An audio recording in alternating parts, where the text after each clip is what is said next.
to the internet. Oh, can you give me permission to record? While we're Oh, at it.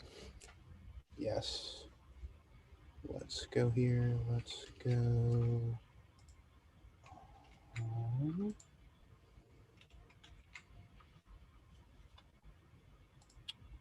Oh, wow. I completely missed that one. Okay, you should be good. Hello, everyone. We are live. Okay, awesome. We are live on LinkedIn. It pushed appropriately to the event. So hey everyone. Yep. Hope everything is going well with you guys. As per Vlad and I's normal, we're going to wait a couple of minutes to let everyone get in here. But no, we look good on my side. And then, so as Vlad and I were talking, we got a comment from at least Ira last week that the first few minutes of our show is kind of boring, and I responded to Ira, who is a master at all these things, that it gets better 5 or 6 minutes in. So we're gonna try to alleviate the it gets better 5 or 6 minutes in, and so what I've been thinking and what Vlad is kind of relenting when I popped this on him 5 minutes ago is a thought of more like a community show towards the beginning, maybe some sort of pre-recorded ideas or clips about what's going on in the community. I'd really appreciate comments from you guys. I don't want to turn it into like 5 or 6 recorded ads for the companies that send stuff in, or necessarily ads for what Vlad and I are doing. So maybe awards, maybe new product launches, maybe something fun like that. If you guys want to get back to us and let us know what you're thinking, what could be positive, that would be really good. And then we were talking that potentially as sponsors or other things come in, we could give them a mention at the front as everyone is getting in and situated. Speaking of which, if you guys are with us, hit that like button or that comment button or the subscribe button. If you're listening to us on Apple Podcasts, give us a 5-star review. I've got 5 fingers in my hand up. And write anything, like talk about what you think is in Vlad's rack in the background, because you guys aren't watching this live if you're on Apple Podcasts. And I feel like we have now hit our 5th show. I feel like we're almost contractually obligated as like people that have put 5 shows out to make these asks. Vlad is Yeah, absolutely. I Vlad. mean, sometimes people forget, and I even, I forget all the platforms that we're distributing this to. So technically, you might be just listening to the audio versus seeing us live on your screen. So definitely No, appreciate the reviews on those as well. no, But completely. And then I'm sorry, you go ahead, Vlad. I was gonna say, it looks like we do have people trickling in on LinkedIn. I'm Yep. watching YouTube, Facebook, and Twitch as well. We have a couple of people on every platform. We got I guess, a comment from Dan. I don't know if you can see it, but I Yeah, think we're I pretty can't much. see it. I was gonna say, I think we're pretty much ready, and to your point, I think we'll figure out what to do with the first couple of minutes. But I think we're getting much better at getting all of this up and running. In the first episode, at least, I think we took over 5 minutes, and we had some problems Yeah. with every platform. But as we move forward, these are gonna go or become shorter and shorter. So I'm not overly concerned. And you can always interact with us as soon as we go live. You can definitely put some comments in, and we'll respond accordingly. There's no downtime, so to speak.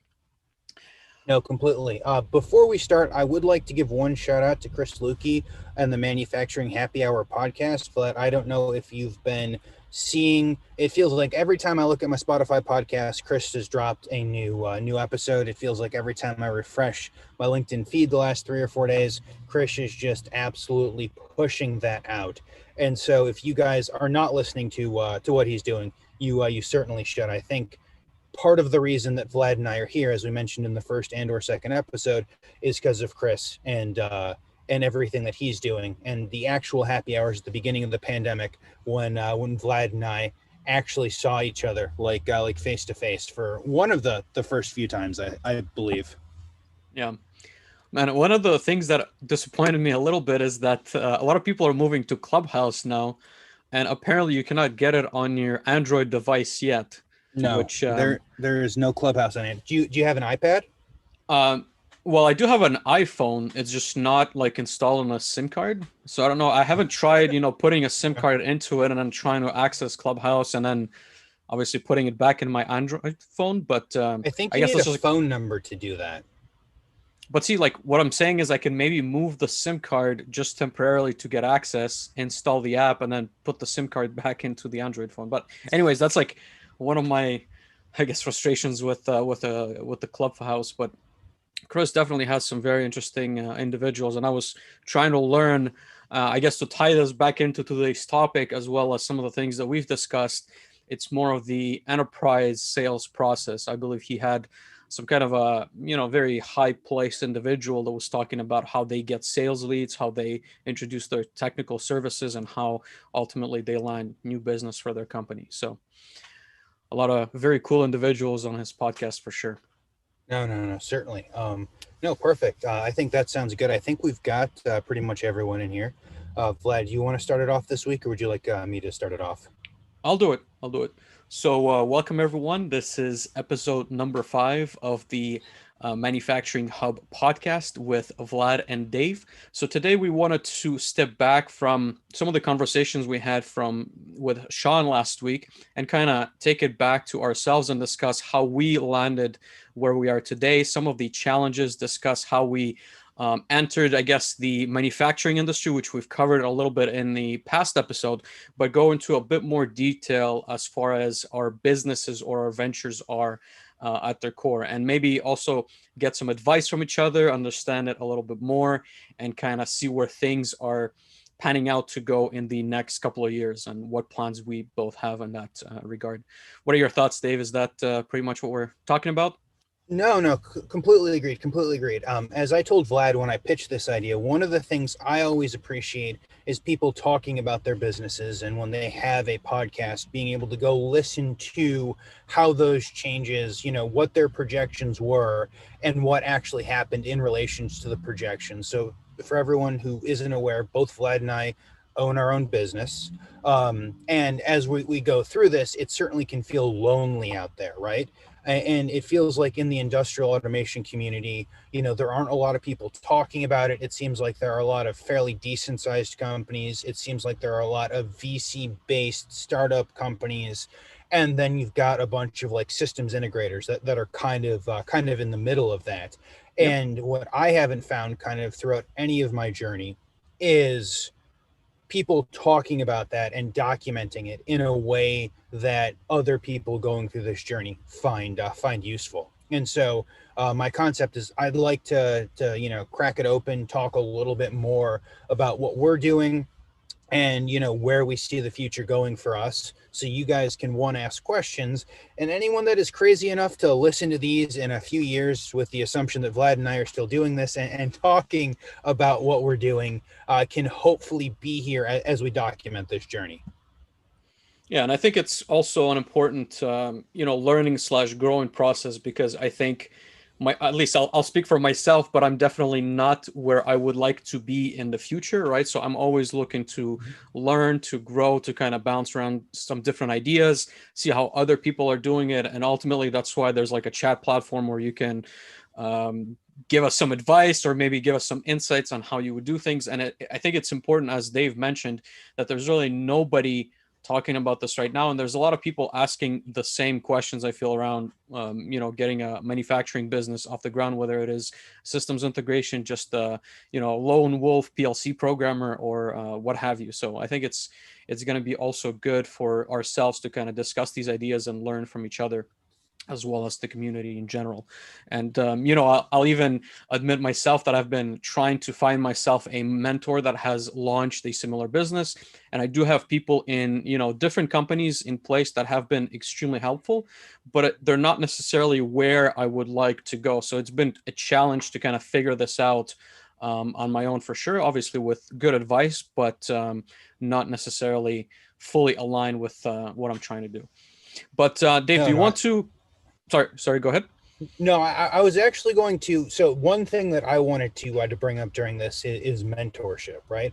So Hmm. I know a lot of people in the community, Vlad. I know you know a lot of people in the community.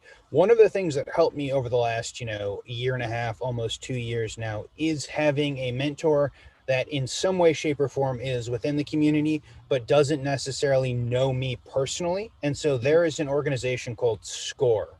Their website is score.org, and I went through the process. I found a mentor through like their online process. Had a couple of conversations with them, and Steven has been absolutely fantastic. We meet the it's all a volunteer network and almost exclusively people who have like made it to the point in business in which they would like to give back, and so it's completely free. They give of their time freely, and they go through like some training in order to make sure that they can appropriately mentor someone. There are a lot of people in a variety of different verticals. Since the pandemic has hit, the numbers have gone up significantly. I think are up like 85%. And so I would completely suggest going through finding someone in your local area. We do Zoom calls. And for me, it's nice to have someone that doesn't necessarily know me listen to me talk about what I'm doing and what I want to do. And then they can just tell me if I'm crazy, right? Like you can talk to your friends, you can talk to your spouse, you can talk to, other people in the industry, but most of the time they're not going to look at you and be like, that's a stupid idea.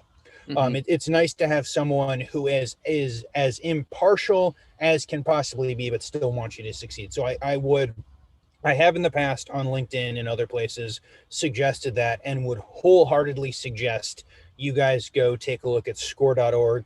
Even if you don't want to mentor, they've got a bunch of absolutely phenomenal webinars and other pieces of information if you're going to start a business. I wish I found it earlier than I did. Yeah, I guess I just opened the site in one of these site tabs, and I guess I'll have to explore it a little bit more. But that does seem like an interesting concept. And I guess I'll have to do a little bit more research on how to find a mentor through it. But I'll definitely check it out. I really appreciate the reference. No, But no, Dave, I was gonna completely. say, go ahead, go ahead. Oh no, I was going to say completely. And if you've got more questions, I'm happy to chat offline about those. Sounds good. I was gonna say, I guess to get us maybe started off, I think maybe we can re-summarize what exactly we're doing. I know that we've talked about it a little bit more in a previous lecture, but just to give a kind of a summary of what the ventures are, and kind of maybe explain what the next steps or goals would be, so that kind of clues people in that are watching this without context. Sure, sure, completely. Why don't I start with what I'm currently doing, and then I have something to talk about that is like in the process of being launched after we talk about what you're doing, Vlad. So Yeah. anyone Okay. who's currently listening that wants to hear what we're doing has to stick around.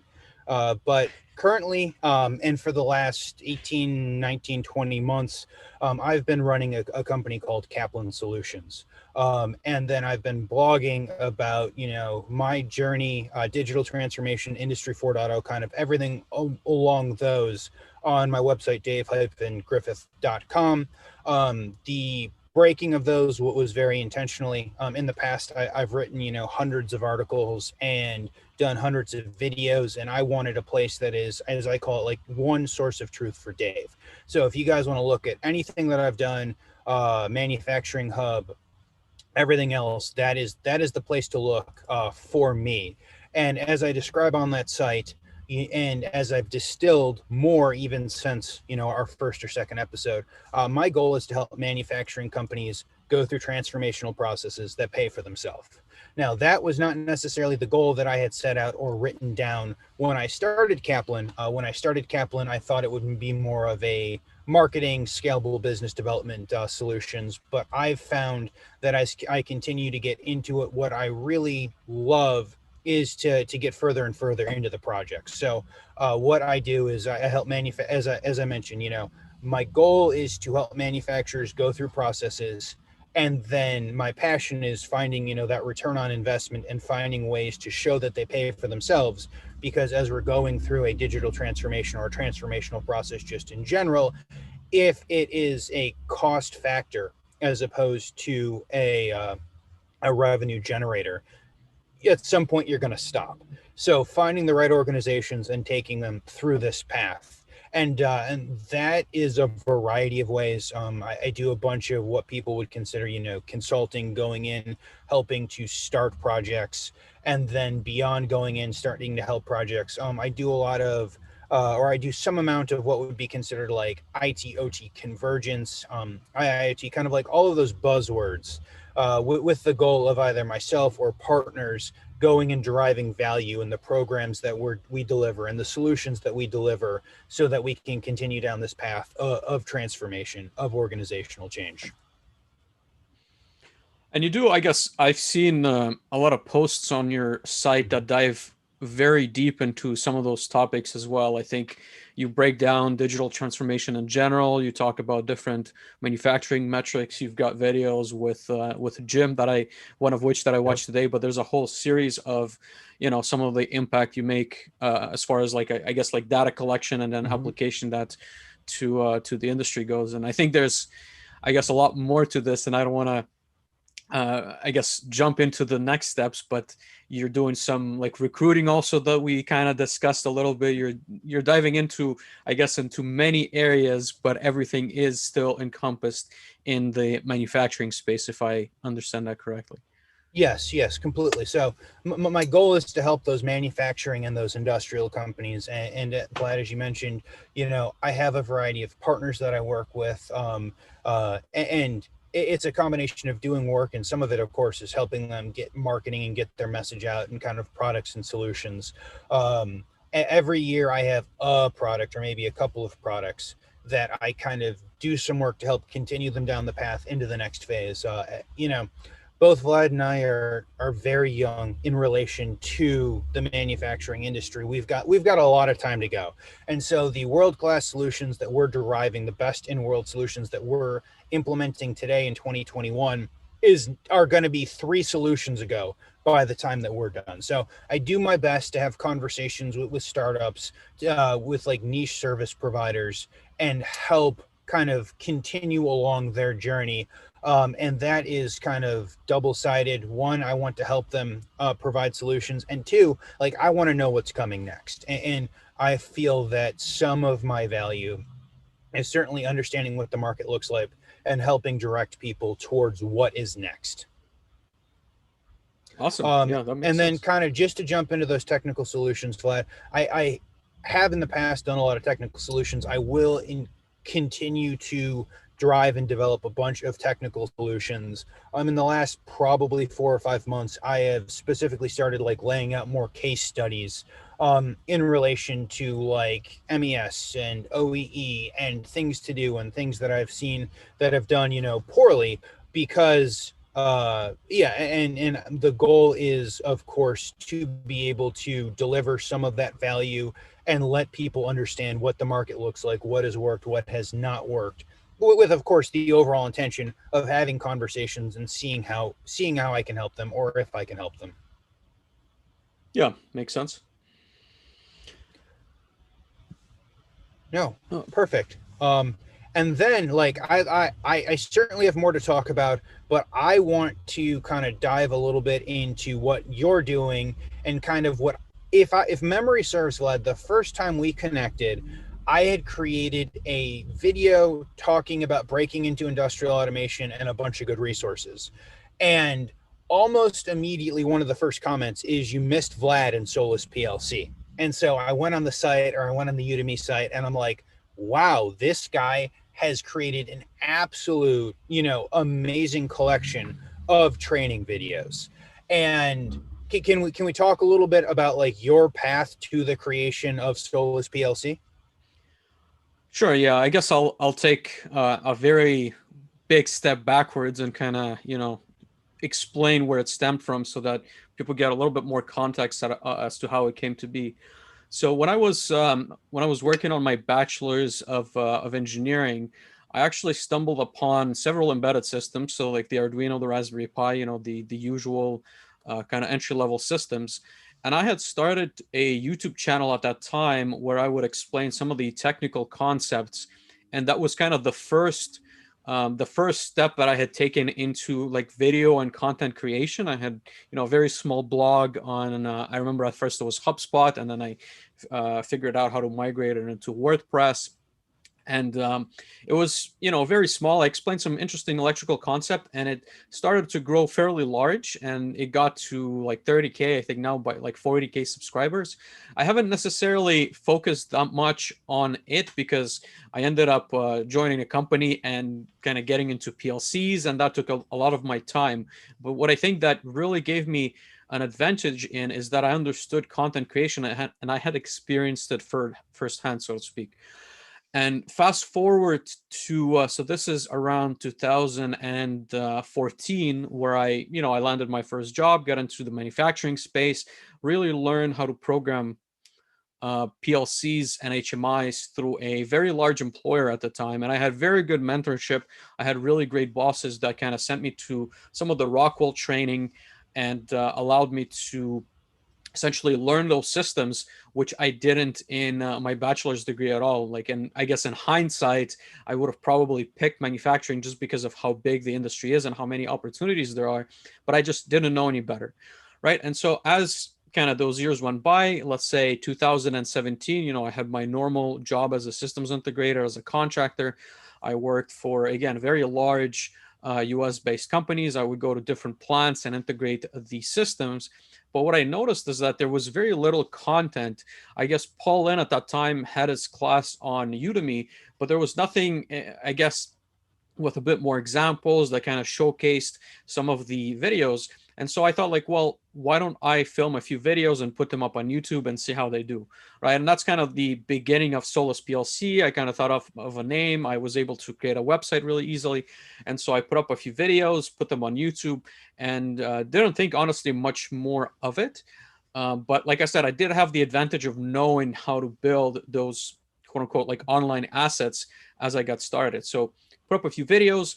They got really positive feedback, so people watched them. And of course, at the beginning, you don't get any views whatsoever on YouTube. But out of the 20 people or so, they said like, "Oh, this is really great. This is something different than maybe an OEM putting out again like a 20-page slide deck on how to configure a drive, and then they just read through the slide deck."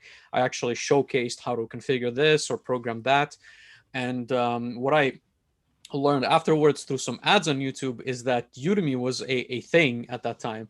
So I made a very basic Mhm. course on RS Logix 500, put it up on YouTube, and put it up on Udemy.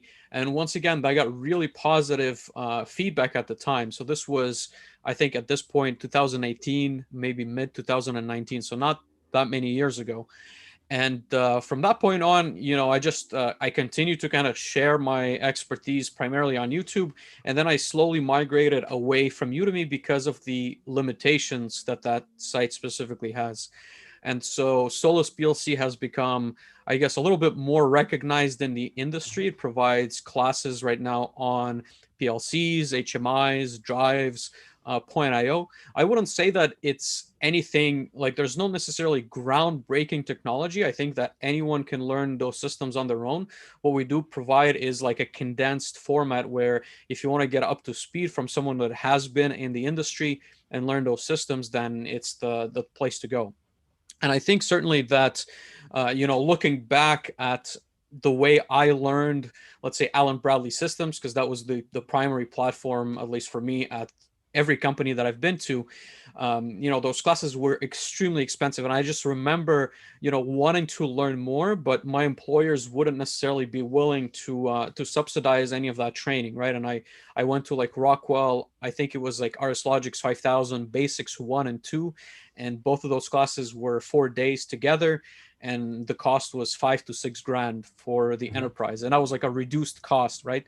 And so I recognize that there is a need to which is I think like a little bit unfortunate that the industry doesn't really provide ways to train people, which is actually changing with inductive automation, like how they present their ignition platform. And I think Tatsoft has put out something similar.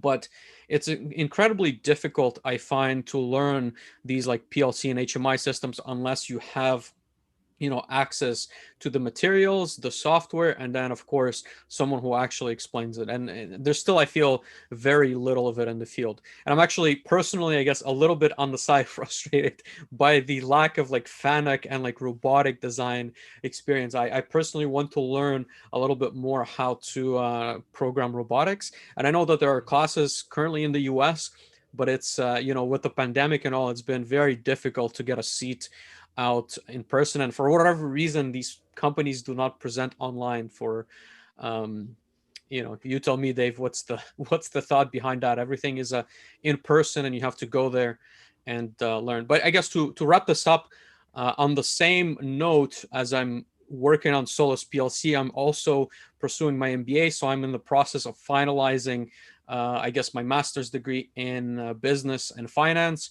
And the reason for that is because I really wanted to understand not only the technical aspects, but also the business aspects of, what I was doing. Because I think there's a ceiling as an engineer that you hit at some point where you need to start to be able to bring in those projects in. You need to be able to understand the financials behind certain decisions.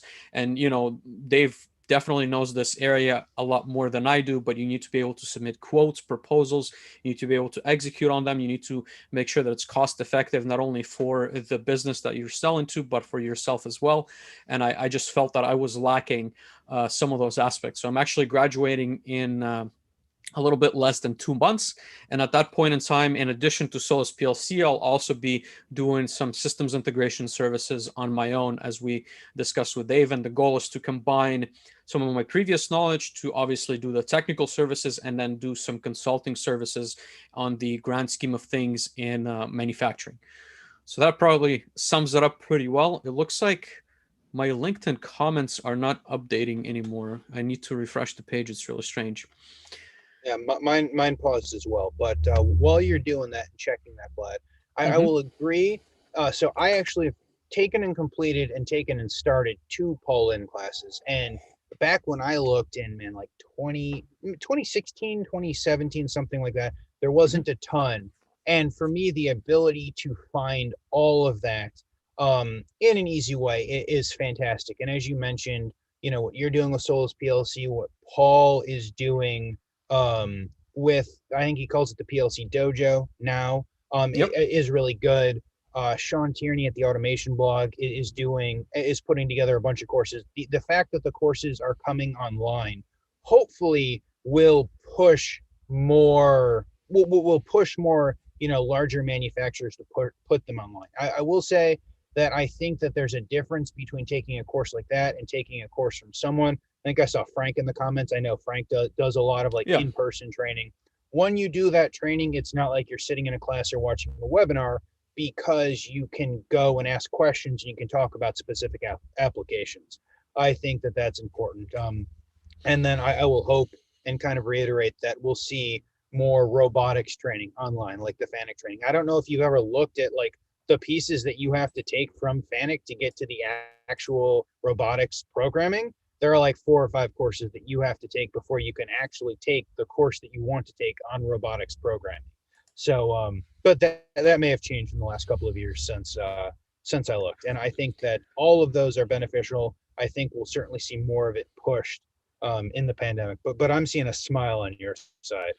Oh, yeah, I saw Frank comment on there, but I guess my point, I think, like to your point, also, I think that in-person classes definitely have their place, and I think especially with the fact that manufacturing is a severely hardware, I guess, focused environment, right? You need to be able to learn some of the concepts that are very difficult, I find, to teach online. And I think in the perfect world, you would have access to like a physical lab where you could go and actually practice some of those concepts and be able to learn not only like PLC programming, as I would call it, but be able to build your kit, get the electrical knowledge that is required, right, as an engineer or technician or PLC programmer or whatever, with an actual hardware kit. But I think, I guess, like my approach to that is that the savings that are passed on with the online format for the class, usually people can buy a PLC, right? So like a Micrologix 1100 series, for example, would go on eBay for around $150 or so. And so you could buy that, get the free version of RS Logix 500, and then be able to practice most of those concepts in your house, right? So in a sense, you're saving a lot of money, so you can afford some of the hardware that you otherwise wouldn't be able to get with a pure online experience. Completely agree. Completely agree. And let's talk more about kind of what we see the future looking like. I know you talked about doing some consultation and some system integration work coming up when you finish your MBA, and I've got some other projects and companies coming up as well. So for me, when I think about goals, and for me, I like to write goals down. I have a notebook. I have lots of notebooks. I like paper. I like paper and fountain pens. Perfectly fits well in the manufacturing industry. But no, so I like to write my stuff down. And so for me, this year I had a couple of goals. I wanted to kind of diversify what I had been doing. And part of the diversification was finding, more people who felt the same way that I did. And, as opposed to just having one or two clients and all of your money coming and all of your time coming from one or two clients. And if you're a consultant, you're going to roll through 40 to 60%. You're going to turn over generally 40 to 60% of your clients every year. And so for me, that variance was a little too high. And so I wanted to focus on some more projects and some more diversification Hmm. of kind of income streams, if you will, so that, I always have a couple of different areas. And for me, and I'm sure Vlad, projects are, when projects hit, they hit hard, you ramp up, you do a lot of work. And the hard part when you're a small integrator or a small consultant is the fact that, okay, I may be spending all of my time working on just one thing, and if I'm working on this project 60 hours a week, I'm probably not looking for the next project. And that I find is an issue of most integrators until you can afford to have like a sales guy or a couple of sales guys to bring people in, but you're probably not bringing a salesperson in as your Yeah, first or second person as an integrator. right. And And I think so that's. those, I'm Go sorry, ahead. go Go ahead. ahead. Sorry, I was gonna. Oh no. Sorry for interrupting. I wanted to squeeze in a question that we got on YouTube that I think is very relevant, and both, I guess, like for me to get that knowledge again. So, Chris Farrell says, I just started a company. Our focus is panels and enclosures. So, they're essentially an electrical designer. We are wanting to support small automation firms build their PLC. I'm guessing he means cabinets. Any tips on targeting those companies? So I think to your point, the prospecting aspect and the sale aspect is extremely challenging when any of us are getting started. So maybe you could also give us some tips on how that has been for you and what you would recommend to Chris and myself even. Yeah, sure. I'm sorry. So I had a cut out there. So the question was, Chris has just started a company. Congratulations, Chris. I would hope that this is a timely stream. And the question is like, what does the sales process look like, and how does he continue to get sales? Like any tips, I guess, on targeting companies for which they're looking to provide their services to. Yeah, completely. So, generally speaking, when you start a company, hopefully you have a or a couple of clients that you're planning to do work with. And so, ideally, that will give you some amount of runway. When you look to start a company and it's a smaller company, as I've told Vlad, as I tell everyone, I would suggest, being specific in your niche. Instead of being the guy that can do everything, like I can program all of your PLCs, I can program all of your SCADAs and all of your HMIs, and I can build whatever you want. Pick something that you're very good at, pick something that you're very passionate about, and focus and target on that. And Vlad's probably laughing because this is the exact same thing I told him like 3 weeks ago when we had this conversation. But if you pick something that you're good at, then the conversation becomes, hey, do you need PLC programming, or do you want to update some of the HMIs that you have, maybe with some of this software, maybe a newer piece of hardware? And then from that point, it's a specific question as opposed to going on knocking doors and saying, hey, do you need any sort of automation service that can be provided? When you ask the, hey, do you need any sort of automation service that can be provided, it becomes, I don't know what automation services are. And unless they've just specifically just had that conversation of, yes, I need this thing, they're probably not going to think about it. So be specific in your targets and be specific in your asks. Yeah, we have a comment on LinkedIn from Brent, and I think that's an important resource for Chris. So there's going to be, if you're trying to do work for companies that will ultimately need panels, a good resource is to look at the integrator list.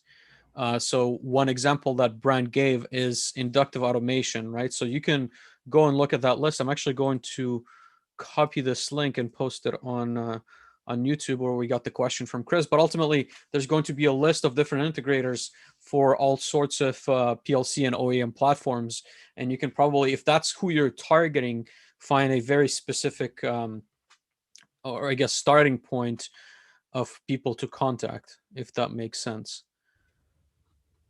Dave, are you back? We're having some Yeah. trouble with your internet connection. Are you out of Texas or No, no, I no? don't know. I don't think it's my internet connection. I think it's my Zoom. Hmm. I don't know what's going on. I apologize for that, guys. And just to add to what Vlad was saying, you can search via geography in there on the integrator portal for inductive automation. Mm-hmm. I want to get back, I guess, to your goals. So you talked a lot about diversification. I guess Hmm. how are you? Like, I know we mentioned at least one of those things, which is going to be finding resources. That's becoming like a big area. Is that kind of what you mean by diversification? Is there any other areas that you're looking into? Is it like based on services? Like, how do you, and I guess, how do you also figure out which area to diversify into, or what's your process on that side?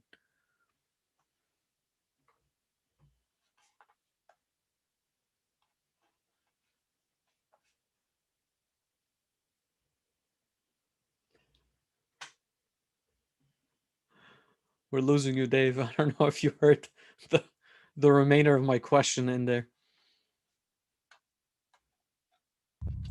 Okay, Vlad, I'm back. You there? Yes. Can you hear me? I can hear you. I don't know. Maybe I didn't update my most recent Zoom. I apologize to Oh, everyone. good. But no. So so diversification for me looks a couple of ways. First, in addition to just some of the larger projects, I'm offering this end of last year and into this year some road mapping. So as opposed to people that know exactly what they're looking for, it's a I would like to be able to go out and help them literally roadmap what their solutions are going to be. And so for me, that's starting with projects sooner, and that's allowing everyone to get some amount of comfortability and be able to have the conversation as what does this return on investment look like. As we talked about in the very beginning, I want to do projects that pay for themselves. So being able to start from the beginning and say, hey, phase one is X, Y, and Z things, we should be able to pay for ourselves based on savings in 3 months or 6 months. And so that has been going fairly well. And then kind of that leads into more of the project work. And the second part of that, as we've alluded to a little bit, is I'm working on a company called Indussel. And as part of that is it's a combination kind of recruiting and staffing or contract opportunities as well as project work. And the goal of that, and you guys will see more of that as we roll out in the coming weeks, is to be able to kind of answer the questions that I get all of the time of, hey, Dave, I'm looking for a job, or hey, Dave, I'm looking for someone that does X, Y, and Z things, and be able to spend some more time kind of putting together all of those lists, kind of figuring out who fits best in what project. And as I told Vlad, kind of doing a lot of that work up front to make sure I'm not putting anyone on a bad project. And I'm sure everyone that's been on not good projects, knows what those mean. So being able to do some of those and then put together teams of people whose skill sets best fit those projects as we go through the process of doing some of these projects, which may or may not include, a road mapping service and other things like that. And while I'm excited to talk about this, I feel like I could talk about it for hours. I have talked about it for hours already today, and or earlier this week. So that is very exciting, and that for me is something that has been 4 to 6 months in the making, and is something that goes as how do I bring in partners. And so Jordan Humphreys, who may or may not be in the chat, he and I and a third partner are working on this, and this is going to be a major focus for me as we move forward. And what I've found, and I know what Jordan has found because he started a company approximately the same time, is that you can only do so much work as one person. If you can bring in some other partners who have the same beliefs and values that you do, you can have, an exponential multiplier of those Mhm. opportunities. And that is very much part of this, is how can we find other people who have the same beliefs and values that we do in order to continue to provide good opportunities and as a whole better serve the community. Yeah, and I'm really curious what you guys will come up with when it comes to the staffing industry, because it has been, I guess, tough at times for me, both on the job seeker end but also on the recruiting side. It's very difficult, I find, to find qualified individuals that, as you probably know, you have to screen, you have to fully understand, and then you only get to speak with them, half an hour to maybe a few hours about what they're looking to do. And it's been very difficult to find people, especially for whatever reason in controls, because I think a lot of Mm-hmm. the very talented individuals are already taken. And Oh, then, yes. like on the other spectrum, they're maybe not willing to move, or they're locked in, and it's been very, very hard. And I think it doesn't help that a lot of these manufacturing plants are in remote areas, so it's difficult Mm-hmm. to get people to kind of align with the job. So it's been a challenge on Completely. both sides. So I will make a couple of points. One, I think with the advent of remote work, if you don't have to physically be at the plant all the time, that's going to be a big boon. And two, I would say a lot of the top tier talent doesn't necessarily come on the market. They may talk Right. to a recruiter or they may talk to a couple of people, but you're going to see that they're working for one company, and then at some point they're working for someone else, and most people don't know that they are on the market. And so Jordan and I have talked at length and on video about the value of having good recruiters Hmm. in your network. And as to if it's Jordan, as to if it's some of the other people in the network who are all absolutely fantastic, if you're mid to top tier as to where you are in your career after you've had that some amount of experience, I would certainly suggest having at least one good recruiter in your network, because they're going to be able to match you with jobs.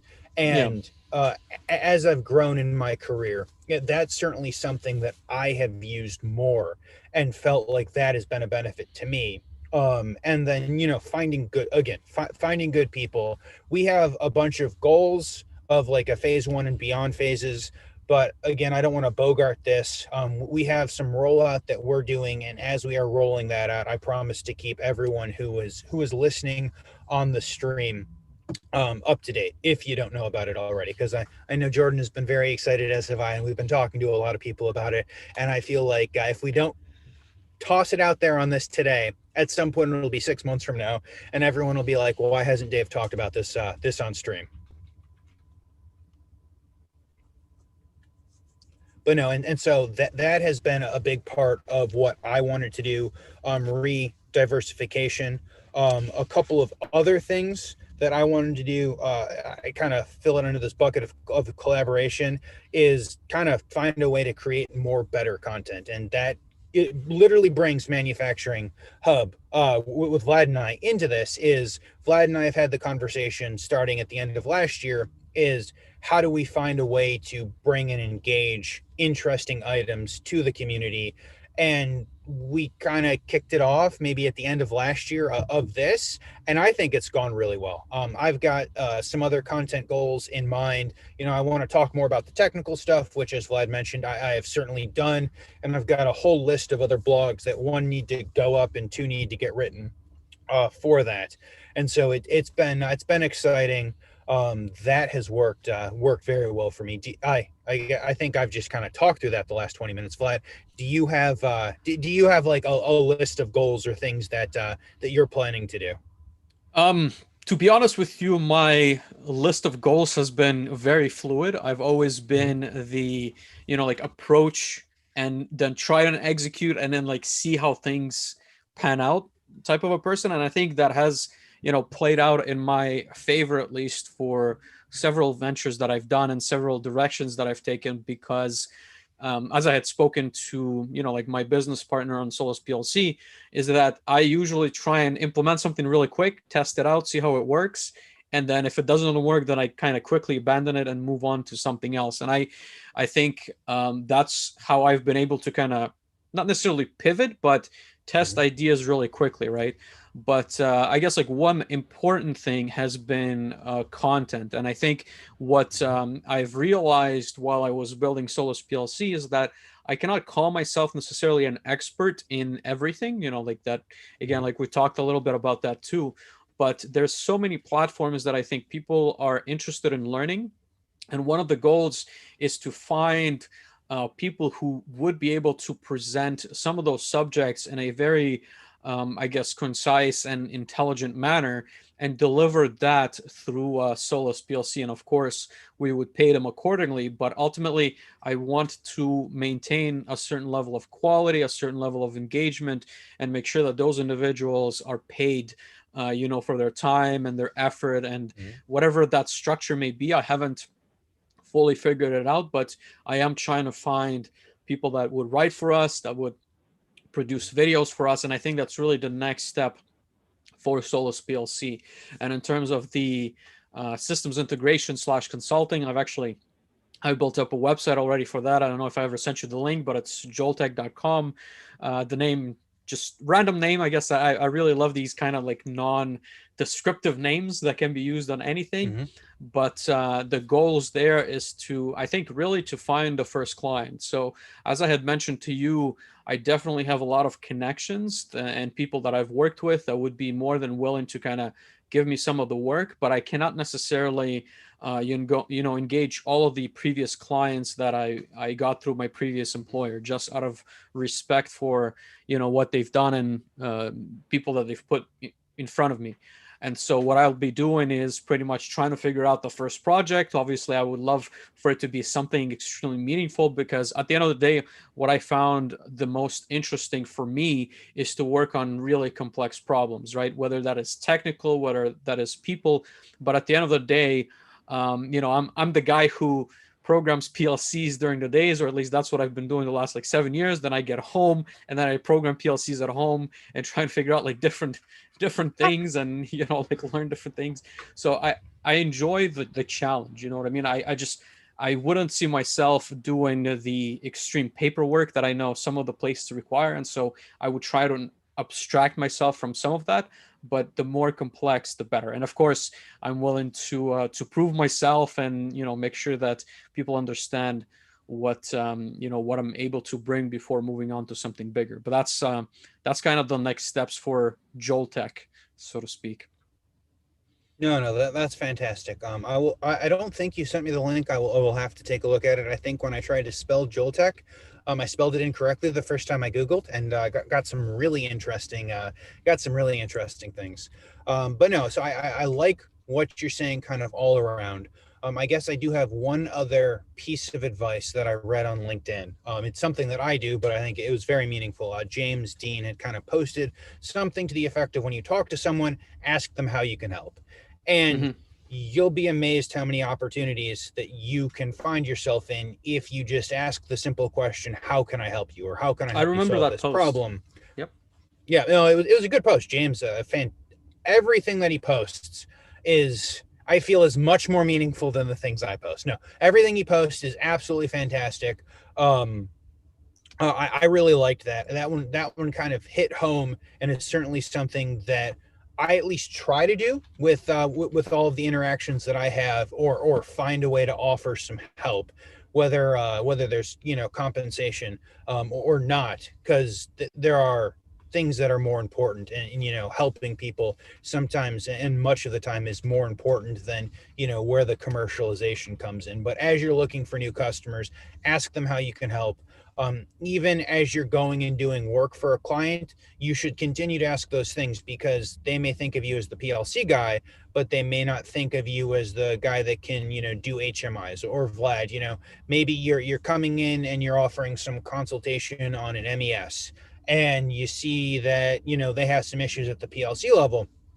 You should ask them about that, because more than once have I run across people in that exact same situation that were like, man, I really wish that you or I knew your company did that, because we're having struggles. The project is held up on PLC programming. Had I known that you do that, I would not have gone out to hire another third party integrator to do that PLC work. So just be aware that while you know everything you can do, and while you're sure you've told this person or handed them a line card and they know everything that you can do, they probably don't realize it. And so you should continue to have those conversations with people. Yeah, I think that's very good advice, and I guess that's what my hopes are with this Joltec portal. I put the link in the LinkedIn chat, but ultimately it's going to be a way to kind of showcase, some of the skills that I'm able to provide or services that I'm able to provide, and I'll expand it a little bit more similarly to what you've done with, how you've shared your knowledge and kind of make sure that I redirect people. But obviously, as those conversations come up, I'll have to be ready to kind of give them maybe some kind of a pitch, of Mm-hmm. what else I can do for them. But to get back to the point by James, I think that's extremely valuable, and I'm looking to do that outreach actually like pretty shortly, right? Like from this point on, Mm-hmm. because I will be looking for these projects in the next couple of months. So, just reaching out and figuring out what people need and hopefully aligning on something that is obviously beneficial for them, but that's very interesting and kind of exciting for me as well. No, no, that's good. That's good. And I guess, kind of as we are almost coming to a natural close on time and other things, I will say it certainly feels like the industrial automation, the manufacturing market is very busy. Most of the people I know are, good, medium to large systems integration companies are busy. It feels like a lot of people have, started that hiring process again in the last couple of months. And I know that it seems like there are people who are still getting hit with some COVID layoffs or some potential COVID layoffs. But and especially out in Texas, there are still a lot of oil and gas folks that I know who haven't figured out what that next thing is. But it Hmm. feels like the market is picking up. I've seen Chris Lukey, Kurt Anderson, a couple of other people post how the automation index just continues to rise, and all of these things just continue to rise. So it feels like it should be good. It feels like there should be opportunity for people to deliver good projects, um, either now or certainly in the coming weeks and months, because there will be a lot of projects that need to be delivered. Yeah, I agree. I'm very positive on the manufacturing space, and I think it's only going to continue to grow. It's just, a matter of time and a matter of figuring out the right partnership to make it worthwhile. Because at the end of the day, I think it's extremely important to align, I guess, the needs of the other party with what you're able to provide, and I think that's where the challenge is going to come from. Dave Hellier from Tatsoft asked you if you're still in Chicago, and he mentioned that he's swamped over here. I think they're really up and coming, and they launched their new platform, right? That has been, I think, Mm-hmm. I Yep. guess I don't want to speak for Dave, but I think it was a very big success, and I think they're bringing a lot of the trainings that they were somewhat lacking. And I'm actually like I've downloaded their software. I haven't had that much time with it yet, but I've heard really good reviews from many of the people that I see, or I guess take in high regard in the manufacturing industry. So I think certainly Yeah. something to look at. I'll put a link Yeah. And in. so yeah, I've heard nothing but good. reviews. I think Factory Work X is the new release and what we're calling Frameworks, the frameworks. newest Frameworks X. I apologize, Dave. To answer your other questions, no, I'm not currently in Chicago. I'm currently outside of San Antonio, Texas, but I probably won't be the next time you see it. The next time you see me on stream, I think as we head back east, spring or summer, it's my hope to make a stop in Chicago. There are a lot of people, including you, who I owe meetings or coffees or lunches with. So hopefully I will be able to do that. I would certainly like to catch up with you guys in person, if and when in person things come back. That would be nice. All right, Dave, do you want to wrap this up? I know that we still have a couple of questions coming in and a few comments from Dave correcting you on the spelling I apologize, of the, Dave. but I apologize. I will put out a correction on via LinkedIn post later when I apologize for getting the name incorrect.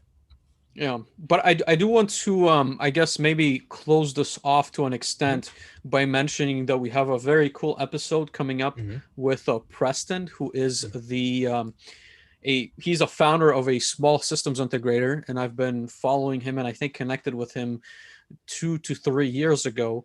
But he's grown tremendously based on the post. They got a new HQ built up. He's Oh got yeah. a lot of different projects that he's working in, Hmm. and I'm really hoping that he can provide us with some specific insight on how to get something like that off the ground, because I think that's where I'm at least trying to head into. But he's done a lot of the very cool things besides that. He's given out a PLC. I believe it was 1 to 2 months ago, a Siemens PLC. So he's doing a lot of really cool things for the community, and I think it's going to be really cool to speak with him, ask some questions, and then figure out kind of what he is looking forward to in the next couple of years as he grows his company. Completely. So Preston Hadley from Envision.